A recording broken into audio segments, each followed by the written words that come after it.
After that night, Seojun and Mira carried on with their lives. Soon, Seojun signed an agreement with the record label manager, Mr. Kwon. They settled with signing him on for a year, allowing the company enough time to test the waters with his music. As part of the contract, they moved him to a nice apartment close to the city center. The walls were soundproof, the rooms spacious. Everything his old place wasn't, but something felt missing. He could no longer see Mira by simply walking across the hallway. Still, he called or texted her almost every day. Mr. Kwon kept Seojun busy preparing for his debut tour. Once the tour began, Seojun was often traveling, but whenever he performed in town, Mira made an effort to attend his concert. And for Seojun, the highlight of every concert was seeing her in the audience, her smile brighter than any stage light. Seojun was assigned an agent, a young man named Juwon, who managed his schedule. Juwon spent most of the day with Seojun and couldn't help noticing the wistful smile that appeared whenever Seojun texted someone in particular. One afternoon, he asked cautiously, "You seem to be in a good mood. Is that your girlfriend?" Seojun's ears burned red. "No, just a friend," he replied quickly. Juwon nodded knowingly. He had worked with too many artists to not understand. In a way, he pitied Seojun.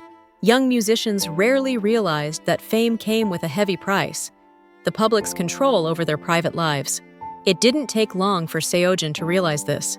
Someone had unintentionally taken and posted a picture that included Seojun and Mira at the restaurant where they'd once shared dinner. With Seojun's increasing popularity, the picture was discovered and shared in a news article. The caption read, "Rising star Han Seojun spotted with rumored foreign girlfriend." The comments online exploded. There were very few voices in support. Toxic fans lashed out at the idea of him being in a relationship at all, much less with a foreigner. Netizens began digging into his past, uncovering where he used to live. Before long, someone captured a photo of Mira entering the building and claimed she resembled the woman in the blurry restaurant picture. The information spread like wildfire. Soon, fans camped outside her building, waving signs and shouting for her to leave him alone. Mira couldn't return home. She had to send Yuna to collect her belongings while she stayed the night at Yuna's place. Seojun called over and over, apologizing, asking if she was safe. His PR team scrambled to contain the damage. The company issued a statement denying the rumors, but it did little to stop the harassment. Threats kept flooding Mira's social media. One morning at work, Mira was summoned to the principal's office. He looked apologetic. "You've been a wonderful teacher, Miss Mabina," the principal said gently. "But the parents, they're concerned about their children becoming entangled in this matter. We think it would be best if you resigned. We promise to offer fair compensation." A lump rose in Mira's throat. She nodded, unable to argue. That evening, she returned to Yuna's apartment. The moment she saw her friend, she collapsed into her arms and wept. She had planned to leave at the end of the academic year, but not like this. Not forced out by bullies with too much time on their hands. When she finally calmed down, she settled on the couch with Yuna by her side and said, "I think I'm going to move up my return home." "You're really leaving?" Yuna asked sadly. "You know you can stay here as long as you want, right?"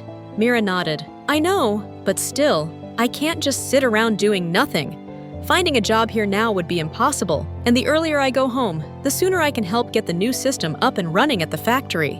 "What about Seojun?" Yuna asked gently. "You have feelings for him, right? Will you tell him?" Mira's throat tightened. "It won't work out between us. Just look at what happened over one dinner and an unverified rumor. If we were really together, it could ruin his career, just like it ruined mine. And I don't want that to happen.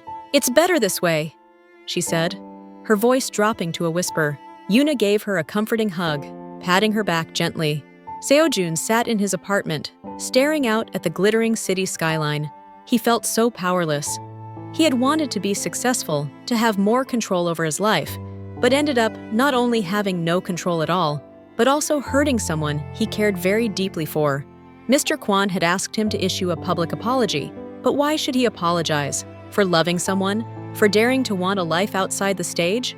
If he denied her now, what would that make him? A liar to the public and a coward to her. His phone buzzed. It was a text from Mira. It read, "Hey, I'll be leaving in a month. I think it's best if we don't meet in the meantime." Seojun's chest constricted. He stared out the window again, defeated. Juwon knocked on the door then and stepped inside carrying dinner. Seeing Seojun's downcast expression, he said, "You look pale. Is it her? The one you're always texting?" Seojun didn't even try to deny it this time. "Yes," he whispered and told Juwon the whole story. Juwon listened quietly, then said, "Mr. Kwon would probably skin me alive for saying this, but I've seen too many people lose what matters most in pursuit of fame. Just don't choose a path you'll regret."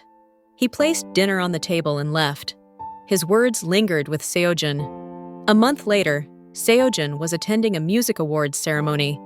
He knew he had been nominated for Rising Artiste, but as the newest debut, he wasn't expecting to win. So when the host announced his name as winner of that category, he was stunned. The audience applauded. His peers clapped him on the back, urging him forward.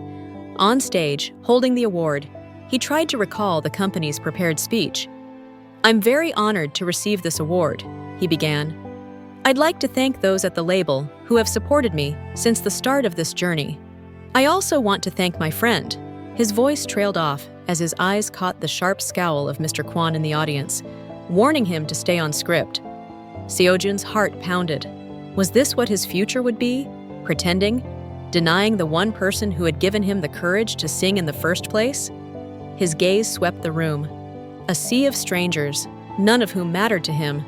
He drew a breath and continued. "The truth is, I had lost all hope of ever becoming a successful musician until a wonderful woman came into my life. She believed in me when I didn't believe in myself, and she is the reason I wrote the song My Muse, which many of you know. So this award is dedicated to her." Gasps rippled through the hall, but he continued, "Thank you, and I hope you can keep supporting me in the future." The room was silent as he bowed and walked off stage. Mr. Kwon looked livid. His agent, Juwon, on the other hand, met him backstage, eyes shining with pride, and said, "It's nice to see someone brave enough to stand up to all this. Whatever comes next, don't regret this choice." Back at Yuna's apartment, Mira was finishing up her packing. In a few hours, Yuna would take her to the airport. Suddenly, the doorbell rang. She opened the door and froze. Seojun stood there, chest heaving like he had run to her door. "Seojun, what are you doing here? How did you find me?" Mira asked. Stunned, she glanced at Yuna, who stood behind her, avoiding her eyes. With a guilty smile and a mischievous wink, Yuna slipped away to her room, leaving them alone. Seojun immediately took her hand. "Mira, I've been such a fool," he said, his voice raw. "Since the day we met, it's always been about me, my dream, my music. But tonight, standing on that stage, I realized something. I don't want the spotlight if it means losing you. What I wanted all along wasn't fame. It was just the chance to share this part of me with someone I love. And Mira, it's you. I love you."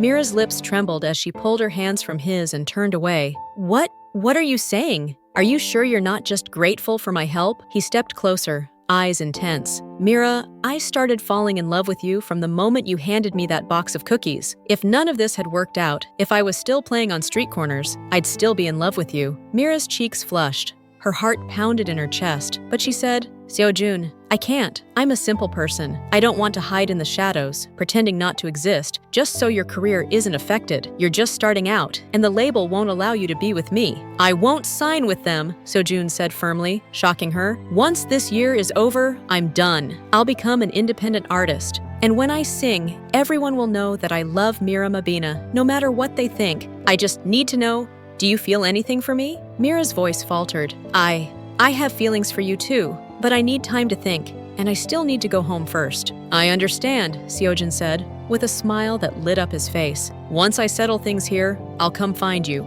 Trust me. Give me time to prove I mean what I'm saying, then decide if you want to build a future with me." "Okay," she whispered, avoiding the intensity of his gaze. He reached for her hand, lifted it to his lips, and asked softly, "May I?" Mira nodded shyly, unable to speak. He kissed the back of her hand tenderly, then raised his gaze to hers. In his eyes, she saw a longing that mirrored her own. When Mira's things were loaded into Yuna's car, Seojun hugged her tightly, burying his face in her hair, as if he wanted to keep her next to him forever. "Wait for me, Mira," he whispered. As the car pulled away, Mira turned in her seat, watching him in the passenger side mirror until he disappeared from sight.